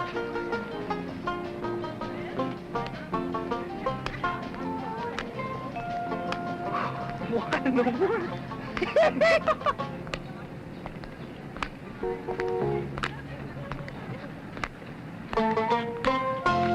Hey, excuse me. You talking to us? Yes, could you kindly help me? This is my first day, and I'm told to look up the administration office. Yeah, sure. I'm going that way. Huh, thanks. I know I'd get lost for sure. There aren't this many buildings in all of Pawtucket County. Where you from, man? Webster's Turnaround, Missouri. But I know most people never heard of a Webster's Turnaround. That's why I say Pawtucket. Well, look, I'm going this way. I'll see you later, man. Come on. Come on. Hey! Hey! Hey, is that your bike over there?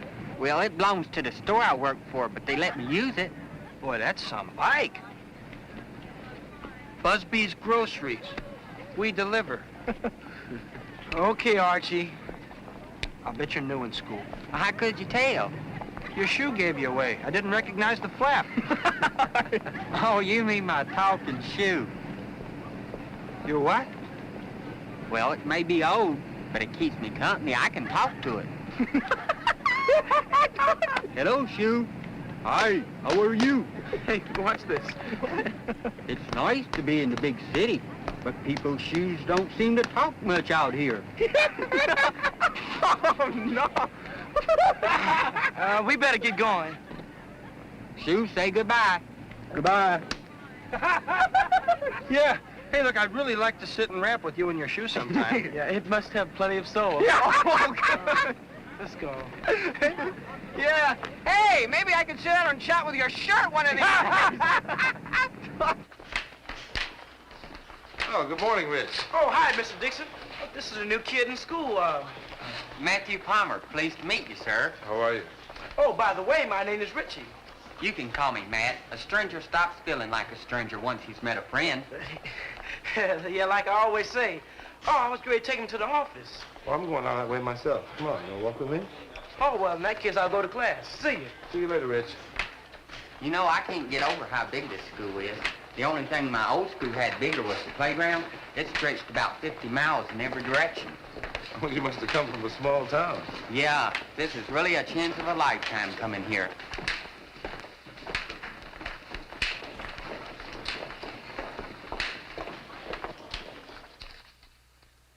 Ma'am, if you're wondering why my birth certificate was issued 5 years after I was born, it's because I was born on a farm and there wasn't a doctor. But I didn't need to prove I was living until I started in school. Well, there's more to it than that. You see, the standards are different. So although you're supposed to be in the 11th grade, I'm afraid we're going to have to keep you in the 10th. Oh, busy. No, come here. Mr. Kaufman, this is Matthew Palmer, a new student. This is our principal, Mr. Kaufman. Pleased to meet you, sir. Nice to meet you. What's he so polite about? What's he done wrong? Nothing. Matt's from a rural school, and it seems he has a lot of catching up to do. I see. But I was top in my class, and I read a lot of books. Leaves of Grass, Pilgrim's Progress, Tom Sawyer Detective, Huckleberry Finn. Excuse me, Tom Sawyer Detective? Yes, sir. It's one of my favorites. Don't you think schools are supposed to bring out the best in a person? Oh, hopefully. Well, if you all put me back a grade, how can that bring out the best in me? Well, we just don't want to put you in a class that's over your head. I can catch up. My family worked hard all their lives. I can do it for a few weeks. Well, it might take a little more than a few weeks. Well, I'll work harder a few weeks longer. Well, he sure is determined. I sure am. Well, I think we can give him a chance. What do you think, Miss McIntyre? Okay.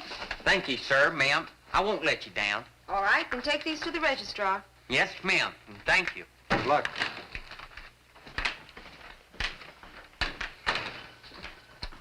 Have you ever heard of Tom Sawyer Detective? Sure, I read it years ago. Another product of the Civil War was outlaws. The North considered Quantrell's raiders to be nothing more than outlaws in Southern uniforms. Then after the war, out of Quantrell's raiders came Jesse James and his gang, the Dalton brothers. Say, When those guys had a reunion of their old army buddies, it must have been something else. It must have been. Now, was the war to blame for creating these outlaws? Or did these men use the war as an excuse to break the law? Pardon me, sir. Yes, Matt. Now, I know it ain't right to glorify outlaws, but Jesse James did have some good in him. My great-grandma met Jesse once. If you'd like to hear about it. Sure, go ahead. Well, it happened to Grandma Cox. It was on her farm back in Missouri. And one morning, this man rode up and said he was tired and hungry and asked for breakfast. Oh, brother. Well, Grandma Cox fixed breakfast for him, and this man said it was the best he ever ate. He must have noticed that she was looking kind of sad, and she told him that the banker was coming that day to foreclose on her farm because she didn't have $300 to pay off the mortgage. Well, he thanked her and rode off, and you can imagine her face when she found $300 under his plate. And you can imagine the banker's face when she paid him off and he couldn't foreclose. He was still feeling kind of out of sorts riding back to town when that same feller stepped out with a gun and says, "Hands up, this is a holdup." And he took back the $300 and rode off.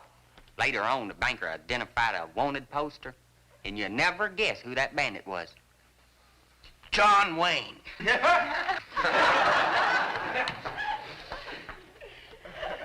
It was very interesting, Matt. So was Mother Goose. That's enough, Archie.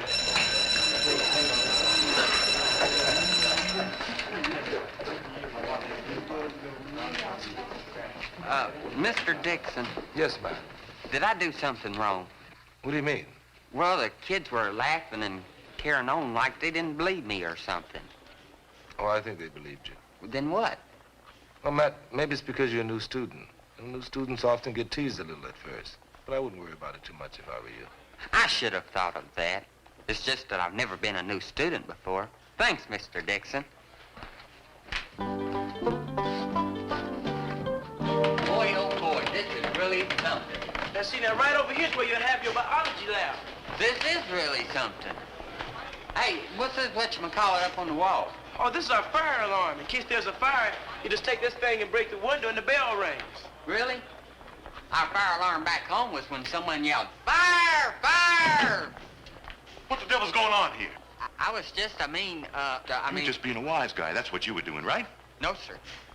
Let me give you a little advice, sonny boy. Don't be a wise guy, because you're not impressing anybody. Now, if you feel you've got to be a wise guy, you just keep as far away from me as you can, because I don't like wise guys. Not at all. Not one little bit. Shoot, folks sure are touchy around these parts. And then he was telling us the story about Jesse James, you know. Very interesting. But you know how the kids get when there's somebody different. They started to put him on. Is he the one the kids call Bastrop McGraw? And they were teasing this tall, kind of skinny kid in study hall. They were asking him directions to the OK Corral and stuff like that. That was him, all right. That's a shame, isn't it? Such a decent, innocent boy. It's almost as if he's too nice. Oh, I don't think you can be too nice. Matt's problem is that he's too naive. You know, he finds it hard to believe that anybody would take advantage of him. Sure would be swell if everybody could be like that. But they're not. Matt's just gonna have to wise up. Don't worry, he will. Yeah. If he's gonna get along at all, he's gonna have to become as tough and hardened and cynical as the rest of us.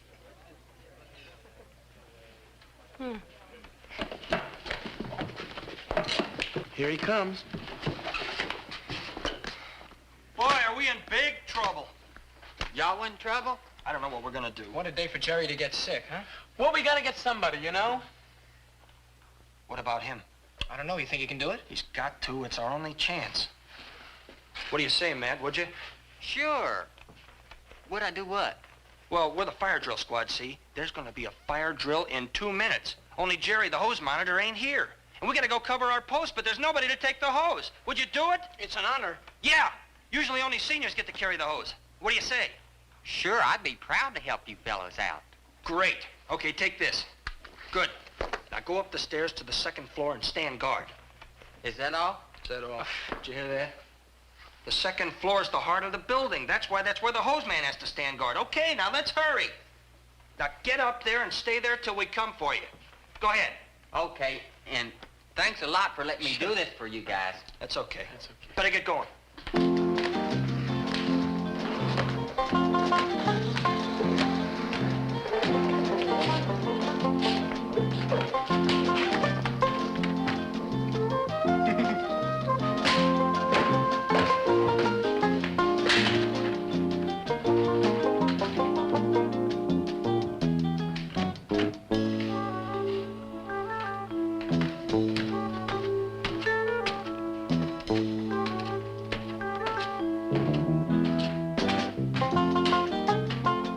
What he was supposed to be doing?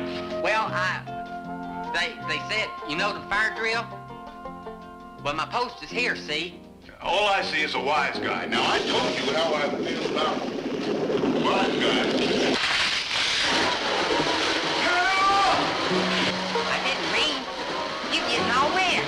Turn it off, you fool!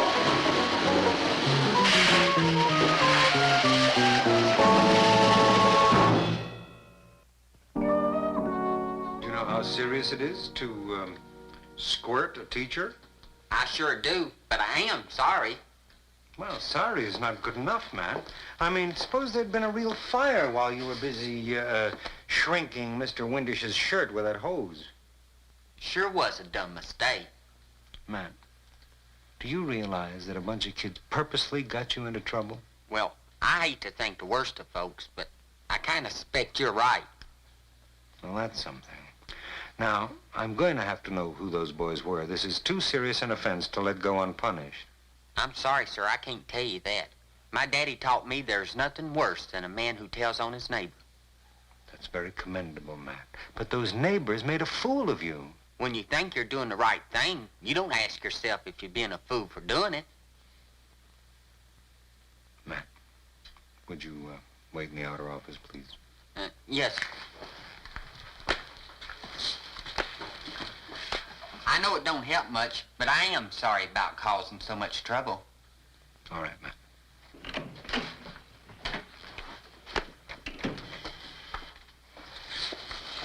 You do believe him, don't you? No, of course I do. Then there's no problem. Oh, there's a very big problem. I can't have a kid as gullible as Matt running around the halls squirting people with hoses. Who knows what he's going to do next? Oh, more to the point, what they'll do to him next. I know. But you can't punish him because of his gullibility. Oh, I don't want to punish him. What are you going to do? Well, I don't know, but he's got to be straightened out so he won't make such a fool of himself. Somebody's got to wise him up. No, exactly, but how? I think I know. How are you going to do it? Oh, not me. There's only one person I could entrust with such a delicate assignment. What you want me to do, man? I suppose you know how some of the students are treating that new kid, Matt? Yeah, pretty cute.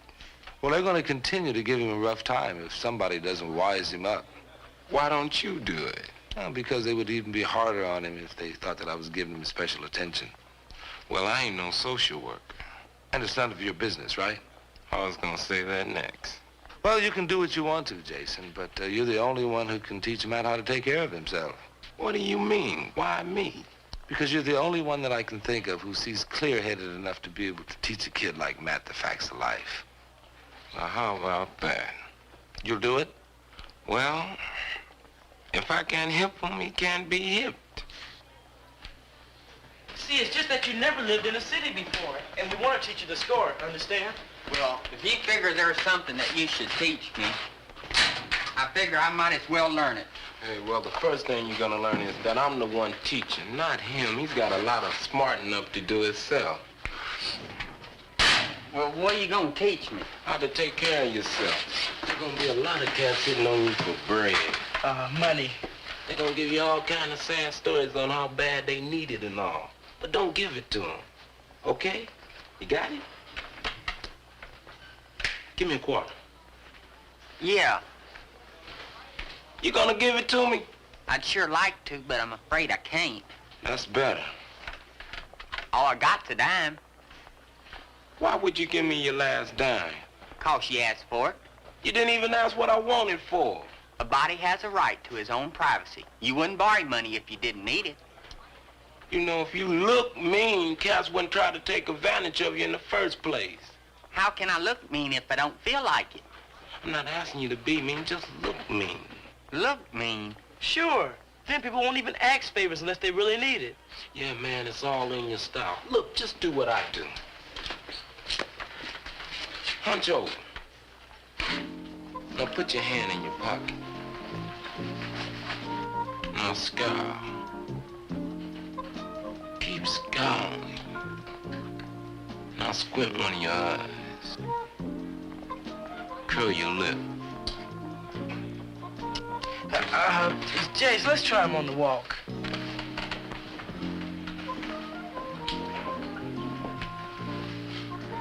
Come on, try it.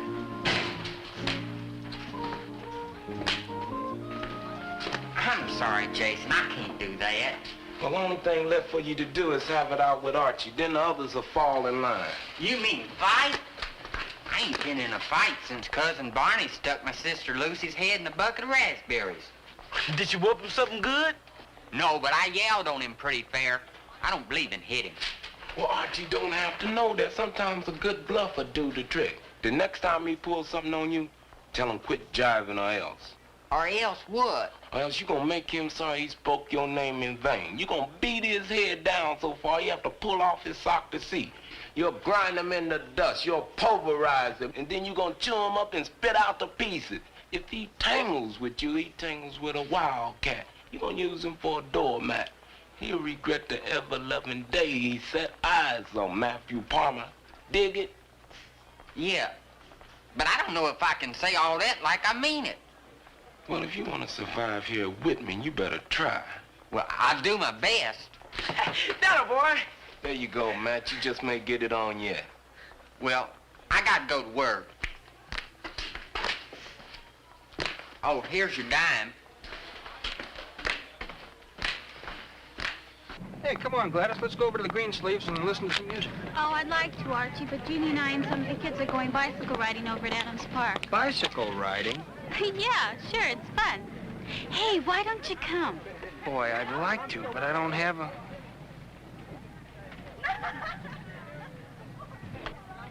What'd you say? I said I'll meet you there. I'll be the guy riding the slickest, wildest pair of wheels you ever saw in your life. Yeah. Matt, am I glad to see you. You gotta help me. Help you after the trouble you got me into the last time you asked me to help you? Oh, I'm sorry, man. That was just sort of an initiation, you know, to see if you could take it. We didn't want to get you into any trouble. Well, I gotta go to work. But you gotta help me. It's hard for me to ask you this after what we pulled on you, but it's important, no kidding. You gotta do it for me. Do what? Lend me your bike. I can't. I deliver groceries with it. Would you kindly move, please? But it's an emergency. My Aunt Lorna was taken to the hospital. I just got an emergency phone call. My folks are at work, and she's there all alone. I gotta get over there. Is that the truth? Would I kid you about something serious like this? No, but I'm sorry. I gotta deliver groceries. Can't you take the bus? No bus goes near there. Oh, I don't know what I'm gonna do. Poor Aunt Lorna. Well, okay, you can have it. Great, you saved my life. I deliver my groceries on foot. You're too much, man. I hope your aunt's okay. So I think I made some kind of impression on that country boy, Mr. Dixon. He's gonna think twice before he let anybody walk over him again. That's good, Jason. I'm glad to hear it. Jason. Hi, Gladys. Hey, hi, Mr. Dixon. Hey, Jay. Hi, Archie. Archie! It's not my fault if he believes everything you tell him. So you lied to him and took advantage of him, man. Mr. Busby said he should be around here somewhere. Yeah, he said he's on his way down to 2211 Willow Street.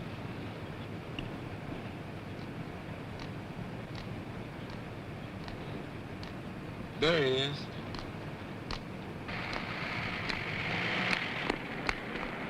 Hey, Matt. Hold up a minute. I couldn't tell Mr. Busby I loaned out his bike, and I gotta deliver all my groceries before supper time or I'll lose my job. Well, hold on a minute. We've got somebody who wants to say something to you.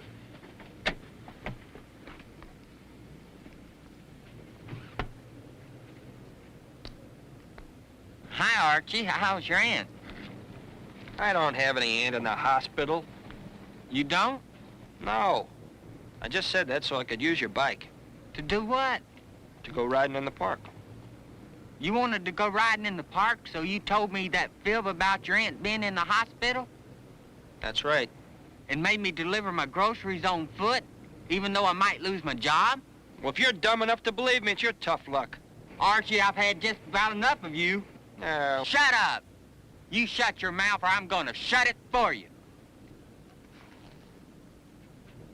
Now, I'm gonna give you one more warning, then that's it. Do I make myself clear? You mess with me one more time, I'm gonna knock your head so far down you'll have to take off your socks to see. I'll grind you into the sidewalk, pulverize you into mincemeat, chew you up and spit out to pieces. You tangle with me, you'll tangle with a wildcat. You mess with me one more time, you'll regret the ever-loving day you set your little piggy eyes on Matthew Palmer. Now beat it. Hey, it's a long walk. I said beat it.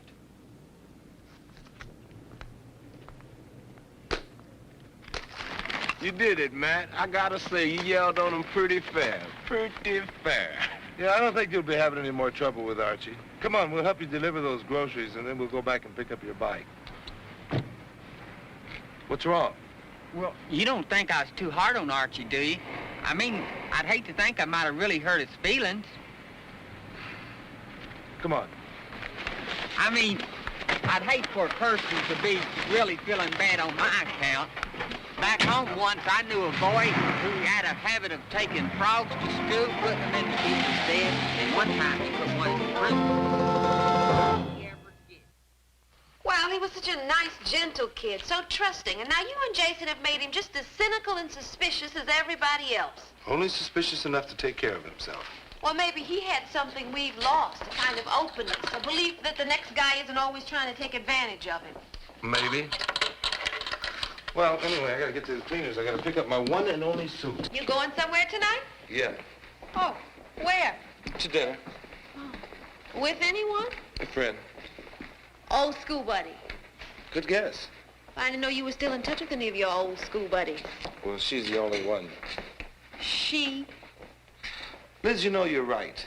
Matt's lack of suspicion was kind of nice. Trust is a wonderful... What? Who are you taking out to dinner tonight? You mean you forgot? Forgot what? Oh. Tonight's beans and enchiladas night, isn't it? Like I was saying, lack of suspicion and trust, wonderful qualities, but very rare these days, very rare.